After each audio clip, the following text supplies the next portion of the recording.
தேனி மாவட்டம் வருசநாடு அருகே தோட்டத்தில் 2 விவசாயிகள் இறந்து கிடந்த சம்பவத்தை சந்தேக மரணம் என வழக்கு பதிவு செய்து டிஎஸ்பி தலைமையில் விசாரணை நடைபெற்று வருகிறது.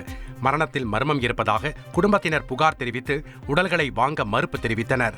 இதனால் புகாரை ஏற்று சந்தேக மரணம் என வழக்கு பதிவு செய்து சம்பவம் குறித்து ஆண்டிப்பட்டி டிஎஸ்பி விசாரணை செய்யுமாறு தேனி மாவட்ட எஸ்பி உத்தரவிட்டுள்ளார். அதன்படி டிஎஸ்பி சண்முக சுந்தரம் தலைமையிலான போலீசார் விசாரணையை தொடங்கியுள்ளனர். காஞ்சிபுரம் மாவட்டம் உத்திரமேரூரில் உள்ள திருப்புலி வனத்தில் மரம் வெட்டும் பணிக்காக ரமேஷ், செல்வி என்ற இருளர் சமூக தம்பதி தங்கள் குழந்தையுடன் வந்துள்ளனர்.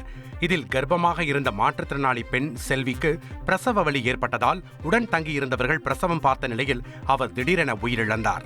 தகவலறிந்து சென்ற கிராம சுகாதார நிலைய செவிலியர்கள் குறை பிரசவத்தில் பிறந்த ஆண் குழந்தையை மீட்டு மருத்துவமனைக்கு அனுப்பி வைத்தனர். செய்திகளை உடனுக்குடன் தெரிந்து கொள்ள உடனே சப்ஸ்கிரைப் பண்ணுங்க.